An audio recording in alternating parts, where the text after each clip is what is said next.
ఇంకా ఎంతకాలం వెనకాలే వెళ్తారా? గొర్రెల్లా, మేకల్లా, వాటి వెనక తోకల్లా. వచ్చేవాడు కొత్త వేషంతో వస్తాడు, పోయేవాడు మరో వేషంతో సిద్ధంగా ఉన్నాడు. అయినా మనకు అర్థం కాలేదు, భరిస్తాం.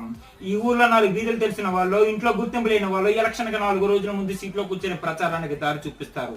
వాడు ఏ బస్సు ఎక్కుతున్నాడు, ఏ బస్సు దిగుతున్నాడు ఎవ్వరికి ఎక్కర్లేదు. అయినా మనకు అర్థం కాలేదు, భరిస్తాం.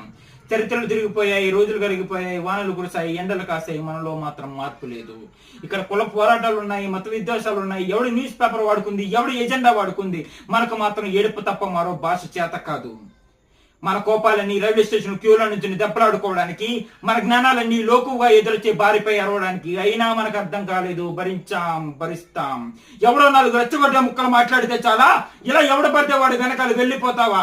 నీ తల్లిదండ్రుల్ని, నీ ఉద్యోగాన్ని, నీ ప్రేయసిని ప్రేమించిన అదే గుండెతో నీ వాణ్ణి ఉప్పొంగిపోతావా? అంతా